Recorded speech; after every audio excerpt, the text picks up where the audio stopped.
Let me tell you something. You can own a farm, produce food, sell your harvest every season, and still not be making as much money as you should. And this is one thing I wish more people understood before putting their money in agriculture. Because when people hear agriculture, they think, oh, farming, let me buy land, you plant, you wait, you harvest, you sell it, then you start again. But agriculture is actually much more bigger than that. And this is where agricultural business, or what we call agribusiness, comes in. In this video, I want to break down what agricultural business really means, why it can make more money more than farming, and why anyone looking at going into agriculture should think beyond just starting a farm. Let's start with the first one. The way most people see farming. Let's say you have 10 million naira and you decide, oh, I want to invest in agriculture. You buy land, you clear land, you plant maybe cassava, maize, plantain, or even oil palm. You spend money on labor, you spend money on inputs, then okay, the waiting period while it is growing. And eventually you harvest. Let's say everything goes well, you sell well, then what?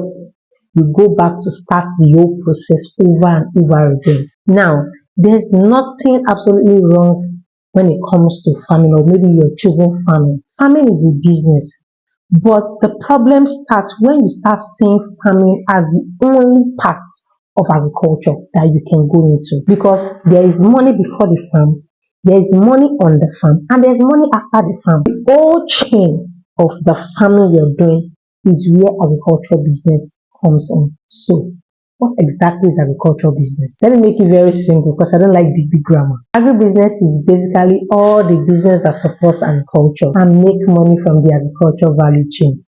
You do this business, as long as you're making money from the value chain, you're doing agricultural business or agribusiness. So it's not just about you planting the crop. You have to think about what happens before you plant that crop, or what happens before any farmer thinks of planting. Someone has to sell the seed. Someone has to sell the fertilizer. Someone has to sell equipment. Someone needs to provide land. Someone needs to do the survey. Someone needs to provide irrigation. Someone needs to transport the input to the farm. After all this, then the farmer starts producing. But after the farmer produces, after the harvest, the business does not stop. Somebody buys the produce. Somebody transports the produce. Someone stores it. Someone processes it. Someone packages it. Someone markets it. And someone sells to the final customer. And everyone along this chain can make money. In fact, they are making money from the agriculture chain. That is agribusiness. Now, here is where it gets really interesting. Let's use tomato. If you plant tomato, you're making money from the planting, right? But imagine you don't farm tomato at all. You supply tomato farmer with irrigation equipment,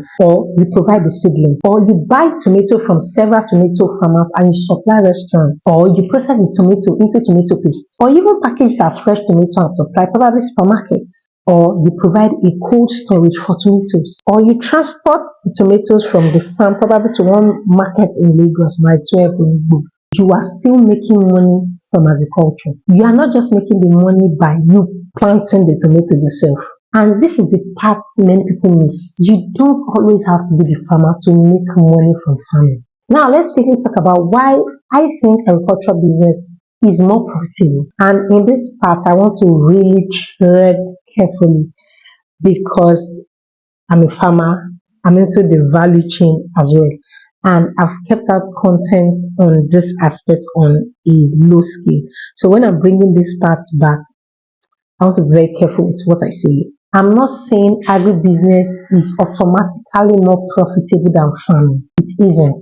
Every business has its own risk. But agricultural business can give you more ways to earn money from the same agricultural activity. Okay, let me explain. Let me show you. Imagine 100 farmers produce a particular crop. One person can come in and supply seedlings to those farmers. Another person will provide fertilizer. Another farm will provide farm equipment. Another person provides transportation. Then another person buys the produce. Another person packages it. Another person processes it. Another person markets it. And finally, another person sells the finished product. The farmer is only one out of the whole story. And sometimes the person controlling the buying, the selling, the processing, the packaging can actually make more money than the one that is producing it. That is the part people don't always talk about. There's another reason I want you to understand this. Farmers usually have one major problem. They produce first, right? then they start looking for buyers. And that part can be very dangerous. Imagine you spent millions of naira producing something, you harvest, then you start asking who will buy. That thinking is backward. A strong agricultural business does not just ask, what should I produce? Instead, it asks, what does the market need? Who is buying it? And how can I make money supplying to the demand? That small change in thinking can completely change how you work or do your things in agriculture.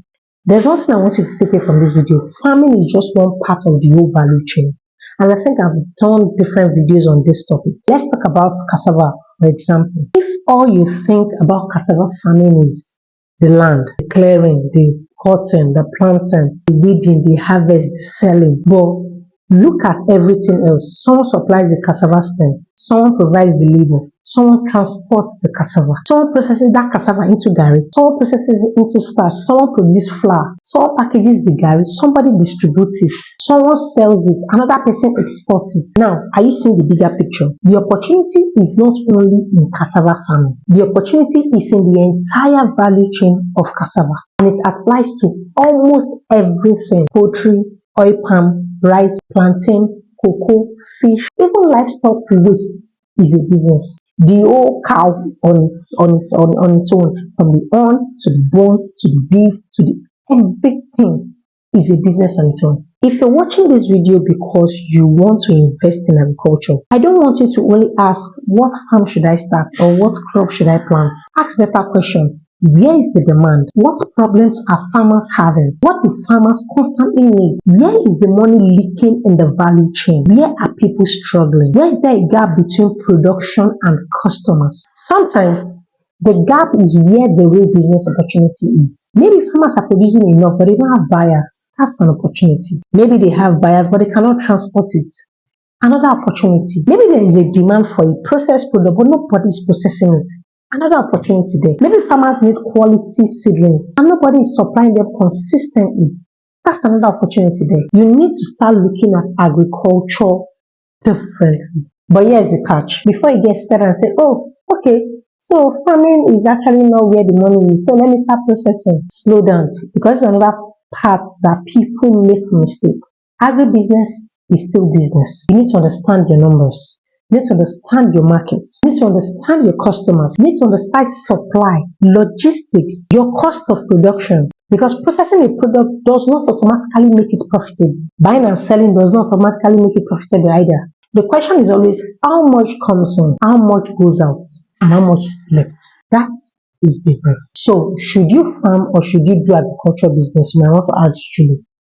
And honestly, you don't necessarily need to choose one. You can farm and still build around the farm. For example, you can produce your crop and still process it.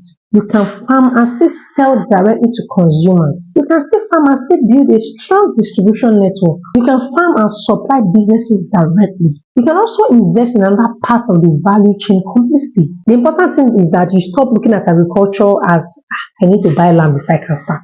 Start looking at the business ecosystem. One thing I've learned from being in this agriculture industry is that land is not the business. The farm itself is not the entire business. The business is everything that happens around the farm. That's why I don't want people to rush into agriculture simply because someone told them, oh, this thing is profitable, this one is profitable. Yes, agriculture is profitable, and that's why I've been here for the past going to 9-10 years now. But the real question is always, what part of agriculture are you entering? Who is paying you and why? Because you can spend millions setting up a farm and you still end up not making profit from it. And someone else can make money supplying that same farm, buying from it, transporting it, processing it, packaging it, and selling to final consumers. That is the bigger picture. So next time someone tells you, oh, I want to go into agriculture, ask them one question. Do you want to farm or do you want to build an agricultural business? Because the two of them are actually not the same. And if you're considering investing in agriculture, don't just look at the land. Look at the business. Look for the market. Look for the problem and look for the parts that money is actually moving. If you found this video helpful, tell me in the comment section which agricultural business would you rather enter? Farming, processing, packaging, logistics, or distribution? I want to know what you're thinking in the comment section. If you got value, smash the like button, subscribe to the channel, and I'm going to see you in the next video.